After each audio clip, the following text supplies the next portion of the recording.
Morning YouTubers from Airframe Fixer Shop. I'm doing a random video here. We're just going to talk about some composite stuff, just some tips and tricks, some stuff I've learned along the way, building tools, building parts, repairing parts, etc. I'll show you this right here. This is the most important tool in any composite setup is a garbage can because the sheer volume of crap you accumulate as wastage is crazy. Um, this is cured. I always like to, I'm just going to talk randomly about some stuff.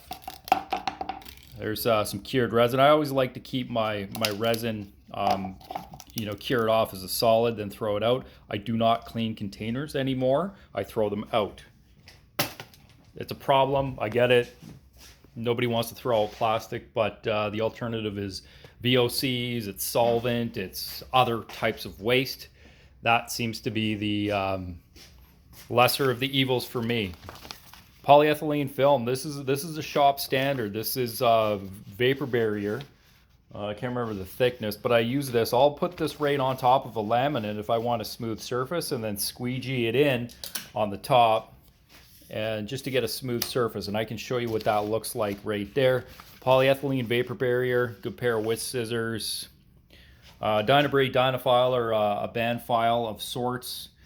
This is one of those tools where super dry, clean, compressed air is a must because the air releases through this vent right here. This is the motor, and the exhaust goes right out the front. So this is a tool where if you use it, you need absolutely clean, dry, oil-free air. There's my Dynabrade Autobrade Red sander. Had this thing, I think 2005. I've done a lot of work with it. I wish it was quieter. I think I'll put an exhaust system on that with an overhose. Much like this grinder here, it's just one of my Ran G2 grinders. It has an overhose. This is a pretty quiet grinder. I really like that. It's always here. It's always hanging out. I won't even mention this setup because this is for my metalworking, but I got a lubricator there for when I want to do it was some of my high volume air tools and I want to lubricate them. So that's full of oil, but I never use that when I do composite work.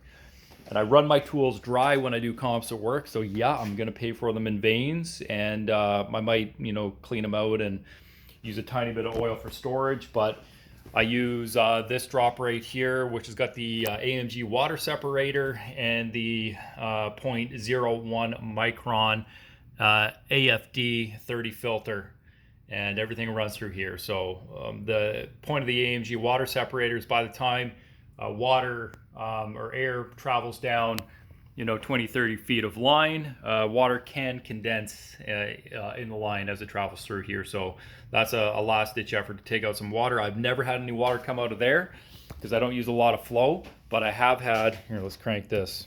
I have this accumulate some water, but not enough to trip the auto drain and blow it all over the floor. So that's how dry and clean we're keeping things. All right, let's get in some tools here and some tricks. Tongue depressors. This is a standard. I cut the ends off with a pair of scissors so I can scrape the bottom of the mixing cups. So I pre-do those and I throw them out. This is I think I got this at the Home Depot. It's like a laminate type rubber roller. That's a go-to. I use that quite a bit. This is a special gun. Well, it's not really nothing special about the gun itself. It's just a standard, it's a conventional gravity feed gun, but it has a very large nozzle. I use that for a product called Evercoat Slick Sand, which is basically sprayable Bondo, and you can spray that up to realistically 1/8 of an inch thick. It's pretty crazy stuff when you're building tools or you're resurfacing molds. Definitely recommend that. I believe that's an ES manufacturing gun. I think it's a 2.5 mil tip. I think I should look that up and get an accurate answer. Here's my gel coat gun. I only use polyester resins and polyester gel coats when I am doing tools. So when I'm doing molds, I don't use them for parts. So this was used for making tools and molds. You might find a video or two about some of my molds on my YouTube channel. Here's a nozzle. I think I am using the quarter nozzle on there already. That looks to be about a 1/4 inch, and you can see I have not taken very good care of that. It needs to be cleaned up. I abuse that tool. You know, when you're doing a layup and you focus on the layup and the part, you kind of forget about your tools. Rollers, little de-airing rollers, they come in handy. I try not to use these. I find they tend to disturb fabrics. So I like a soft foam roller to press fibers down when I'm using fabrics. When I'm using mat or cloth, absolutely rollers all day long, de-airing rollers. And you can use these rollers as a last step to push in resin, push down fibers, and to suck up excess resin. Just don't put that in the garbage can, because it might smoke and create a big stink. Throw it outside. Let it cure where it can release. Up until March of last year, I was an active airline pilot, and I stayed in the hotels a lot. So I've kept my hotel room key cards, and I go through those like water. So that's a great scraper. It's a great squeegee. You name it. Keep as much as you can. Old credit cards and throw them out. They're disposable. And paintbrushes, dollar store, Home Depot. Get the cheapest ones you can. Cut the brush off so you can get more of a stiffer bristle for the stippling effect. There's just some TIG welding I did the other day. These are some axles for those caster wheels for a cart I'm building. Just some shop equipment. I thought that turned out well. Some 309 stainless filler on top of some BR70S2 on pulse. Just some TIG welding. I always keep my buckets, my old yogurt container buckets. You never know when you're going to need to soak something, or you want to collect some excess resin. I always keep those, and I keep the lids too. So you know, when you want to mix up some fairing compound or some putty, and it's a by volume mix, I like to use those. They seem to work okay. Just keep it off the ribs, because it's hard to scrape out that area. Solvents, this is my go-to. It's called PM90. The active ingredient is proxymethanol. There may be another chemical formulation. The beauty about this stuff, it's low vapor pressure, and it does not evaporate like acetone.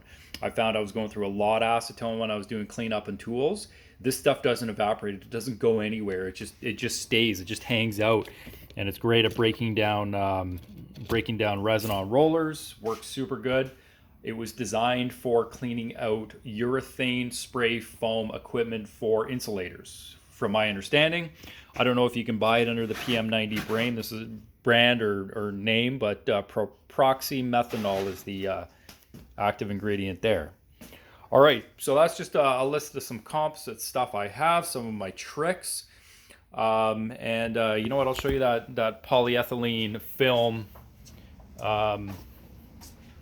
wrapping here. So that's where I laid the polyethylene film over top some thickened resin, because I have to fill that in. This is a repair. This is an air intake off a piece of motorsport equipment. And anyways, yeah, you can get that's just going to cut down your sanding. Okay, that's all it's going to do, and you're not going to waste resin. And I like to trim the flash with a razor knife, which I got my other cutting tool in here. No, I don't.